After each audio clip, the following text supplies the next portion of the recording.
Today we're doing a tour of my ammo bin. Okay, so I got this beautiful Pelican case here, and that's my ammo bin. I normally keep it locked. I have it unlocked for this video, and we'll just jump right in here. So there we go. That's my ammo bin. Right on top here we have, I just bought this, a clay thrower. When we go camping, I find it's a lot easier to have I was finding it difficult bringing my larger trap, and just a little handheld clay thrower is going to be a lot easier for transportation. So I just bought that, and it's in my ammo bin so I can do some trap shooting without having to bring my large trap. And also the tire that my trap mounts to went missing from my shooting location by where we go camping. So I don't have a spot to mount it anymore. So we have that. Okay, so inside my ammo bin, I got a few neat stickers or whatever, and I got ammo cans in here full of everything I need. I also have a few just accessories. I got some good blue paper towel with some pipe cleaners just for cleaning any cleaning needs I have. I have a bottle of Windex.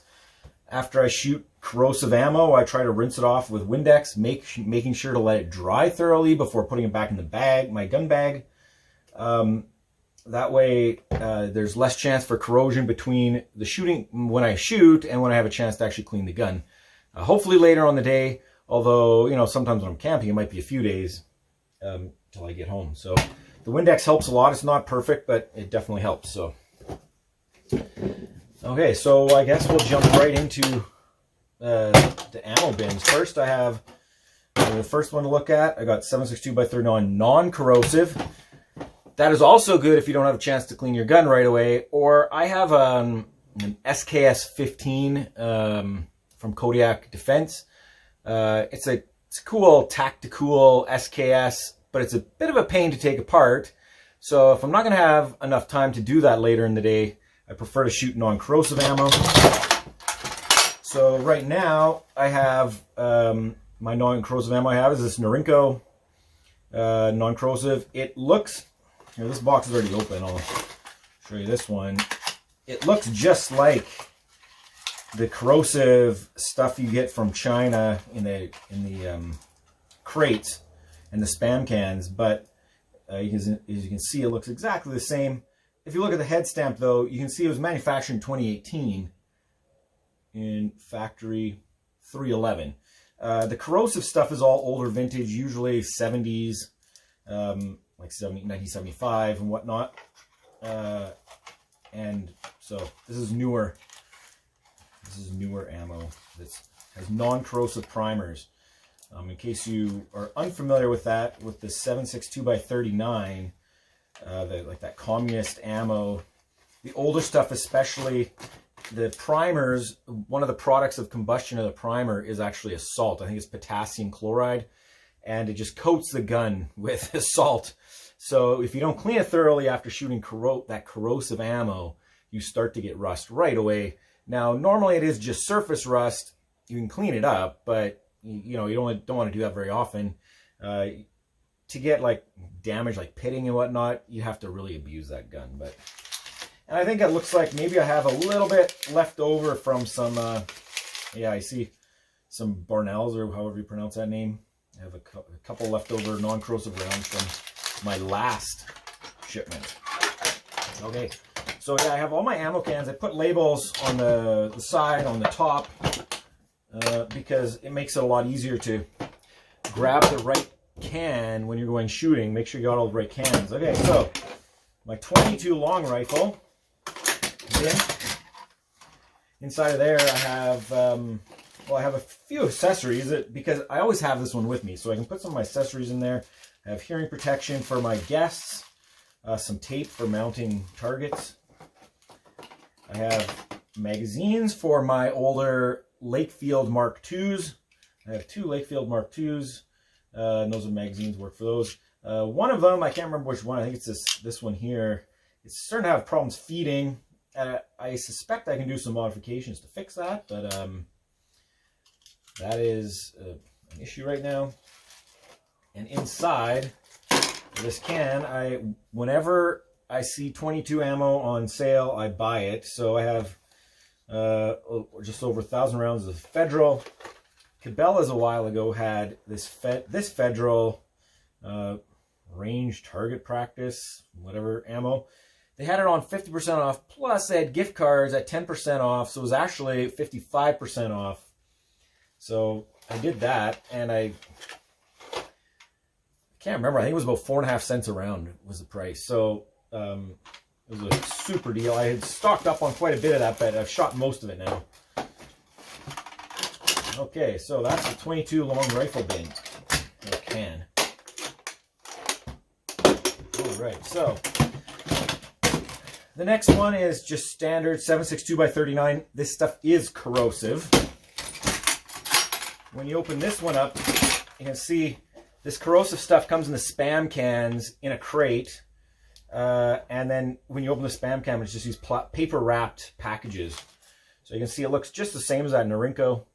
Difference is, yeah, this stuff is manufactured in 1975 in Factory 101. So it's much older, and yeah, and the primer is corrosive. I also have a bunch of stripper clips in here. Odd thing right now, I'm not sure exactly why, but nobody has these in stock. I was thinking of selling some, but then when I saw that you can't buy them anymore, I changed my mind, and I'm just gonna hang on to mine. Although, maybe I could make a few dollars, but really, how much you're gonna make? $20 or something? It's probably not worth the hassle. So that's my 7.62 by 39. Okay, why don't we jump into my my 7.62 NATO bin. So this one, you can see I actually put on the label from the case I bought.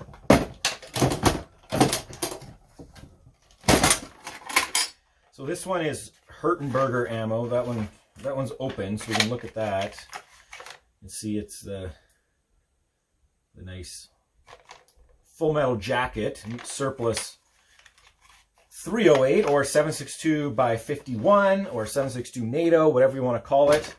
It is military surplus, so there are some 308 rifles that don't like it. They tend to get jams or whatever, but it'll still fire perfectly safely in a 308.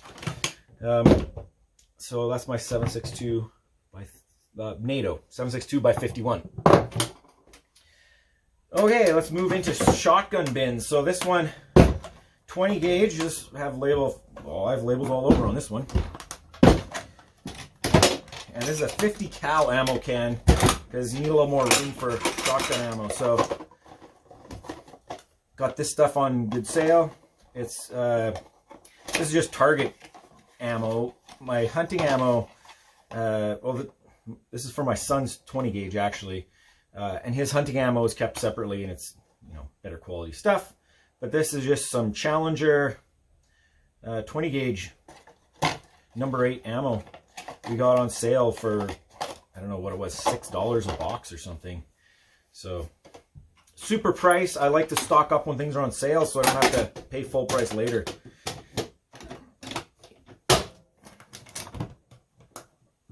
Okay, now 12 gauge. So this is my target ammo. Again, my hunting ammo I keep separate. So actually this is my hunting. I just put this in here to keep it in safe storage. These are a few rounds of hunting ammo that I keep on the butt of my gun while I'm hunting. And I have a couple different types in here because I bought stuff on sale a few different times. So this is Remington. It was on sale at Cabela's a while ago.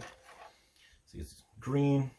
It's a labeled Gun Club, and it's number 7.5, number 7.5 shot. So, like, you can use any of this target stuff for hunting, but with the smaller shot that the target usually is, you're gonna have to be closer to your target. You can't push distances at all, and depending on what you're shooting, like if you're shooting you know, pheasant, or pheasant has harder feathers.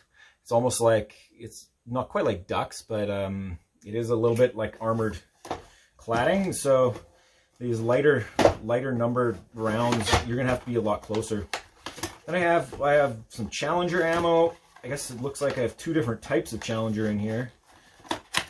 This is 7.5 again. It's number 7.5 shot. And then I have some number 8 shot. And for target, I'm not too picky. Whatever's on sale, I'm going to buy. So here's the number 8. It looks the same, but it's smaller shot.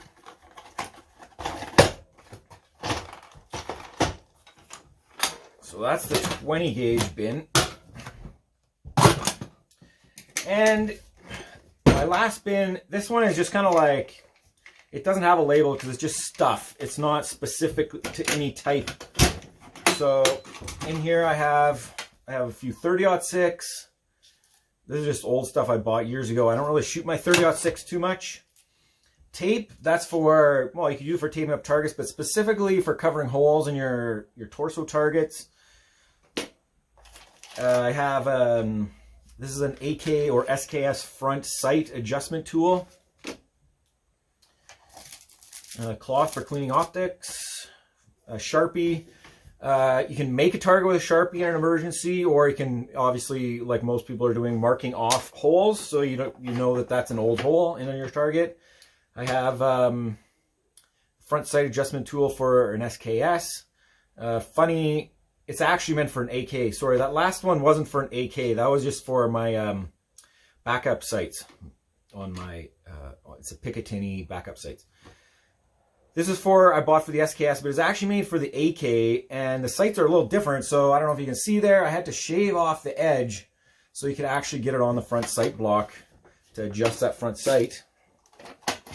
Got some Allen key sets. I have some more Allen keys and batteries for my red dot. Some extra Norinco non-corrosive that didn't fit in my that bin. Some more 30-06 rounds. And inside, you can see some Federal 12 gauge target loads. So I have a lot of different target loads for my 12 gauge that I've bought at various times when they were on sale. So that is that bin. And finally, in the bottom, I got a stapler for mounting targets. I have some giant stakes for mounting for like the torso targets if I'm doing some like speed shooting or whatever. I just have some targets. I just pound these in the bottom to hold them up. They're the simplest and easiest to transport. Got a couple regular targets, a couple reactive targets, and that's what's in my ammo bin. Hope you had fun watching this video, and remember, support the troops.